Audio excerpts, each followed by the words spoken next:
Hello everyone. Today I want to do a video about the top best fiction books I read this year in 2024.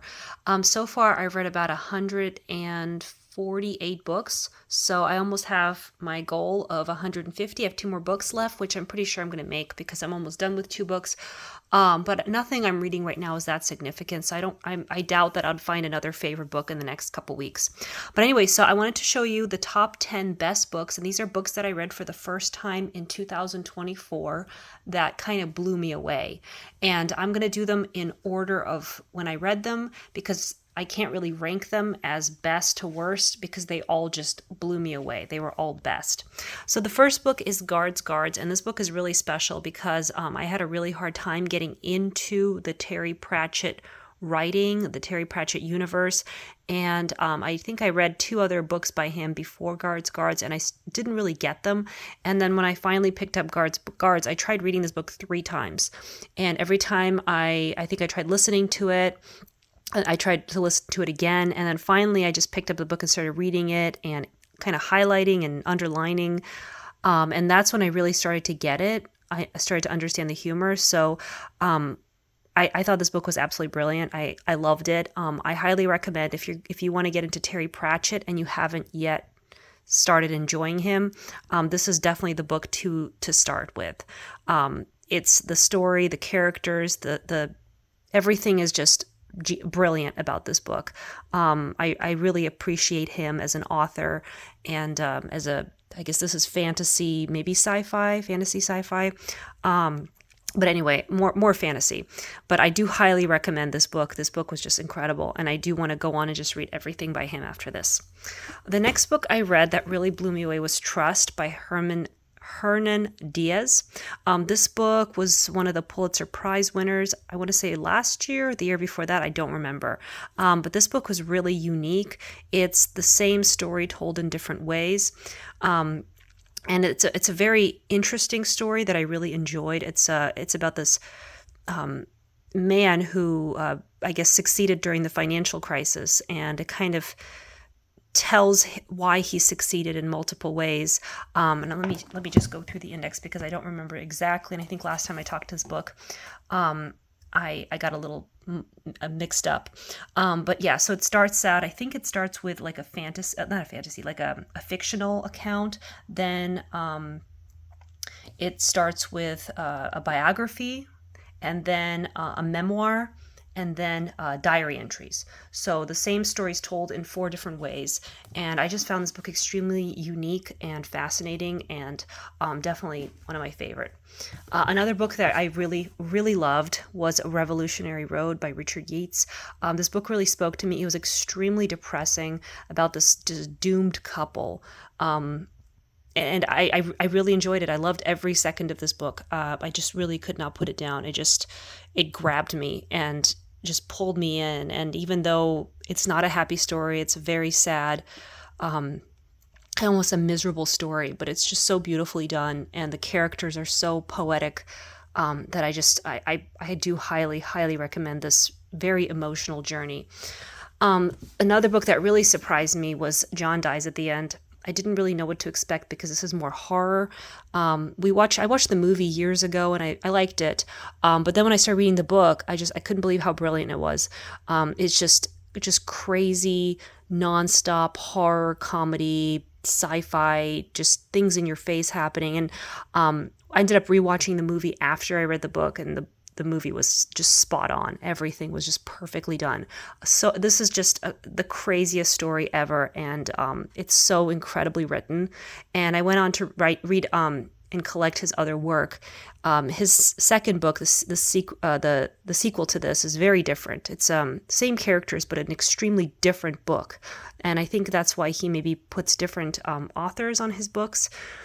I don't know if that's what he's trying to do is saying I'm telling the story, but now I'm doing something completely different, and this is nothing like the last book you read. But I do find this author very fascinating, and I love what he does. Another book that absolutely blew me away was Erasure by Percival Everett. And this book was made into a movie, American Fiction, which I just watched, and I thought it was great. I think the movie was just as good as the book. It was one of the best movie versions of a book that I've ever seen. So I love the book. The book was brilliant. The movie was brilliant. I think it was nominated for an Oscar this year, and the book was nominated for a Pulitzer. So it really is just brilliant. I've become such a huge fan of Percival Everett after reading this book. This is about an author he's a very intellectual writer, and he isn't making any money. He's not finding any success. And then he's starting to realize what kind of books get success in the publishing industry. So he kind of plays a prank that blows up in his face a bit. So it's very, very interesting. The next book was Terry Pratchett's Men at Arms. This is the sequel to Guards. And again, the sequel blew me away just as much as the first one. This is a separate series. So he writes the Discworld series, but then this one's, I think, the Night Watch,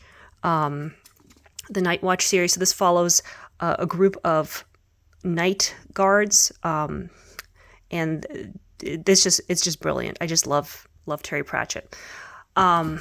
The next book I read, this was a surprise for me. This book I found at my mom's house when I went to visit earlier this year, and I know I had this book when I was younger. I don't think I ever read it. And then I started reading it, and it was amazing. So it's a collection of short stories about Russia, and it tackles some very interesting subjects such as nuclear power, misuse of nuclear power, crime, the space race, the Russian economy, the I guess when the Jews left to go to Israel, the Russian Jews, and how the experience of traveling to Israel and starting there. And then also Stalin, in response to Stalin's death. So fascinating stories. I absolutely love this book. This book was amazing. Every single story here just blew my mind. And I think some of the stories have already been made into multiple movies, especially the first story in this book, which is about, let me see, what's it called? The first story is called PU 239. And I know that it's already been made into at least 2 movies that were pretty popular. So absolutely incredible. And then another book by Percival Everett, James, of course. This book was amazing. I ended up reading Huckleberry Finn right after this one, and it was a very interesting experience to revisit that book that I've read many times. But James was amazing. I need to read more by Percival Everett. I know I have Trees by him, which I'm a little scared about. But this author is really changing things, I think, when it comes to writing. He's quite... Definitely check out James if you haven't yet. It's a Huckleberry Finn retelling from Jim's perspective. Another book that I loved that I've been putting off forever is Dirk Gently's Holistic Detective Agency. And I actually gave this book a 4 stars because I feel like in totality I didn't get it as much as I can on a second reading, because there's so much in this book. It is so well written. It's so fascinating and so brilliant. There's time travel and fantasy and sci-fi, and it's just amazing. I really love this one, and I just cannot wait to reread this. I've been reading his Hitchhiker's Guide to the Galaxy series for years, reading and rereading, but I never really checked out the Dirk Gently series, which there's only 2.5 books in it, so it's not much of a series. It was, unfortunately, he died before he finished it, but the first book is really solid, and highly recommend this one. And then finally, the last book that I read, another book based on a movie, is Poor Things. I watched the movie that was nominated for the Oscar this year, and it was okay. I liked it. I didn't love it. It was so very odd. But I did definitely spiked my interest, and I did want to pick up the book, and the book was amazing. I love this book so much. I love it like 100 times more than the movie.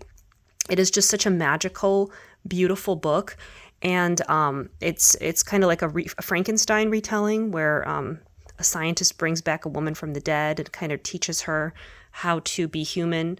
And it's just, there's so much in this book. I just absolutely loved it. It was incredible. Anyway, so that is my top 10 list of fiction. I'll do a couple more videos with my nonfiction, graphic novels, books that I reread that were the best. and also the books that I didn't like, but I will reread anyway. But anyway, thank you for watching.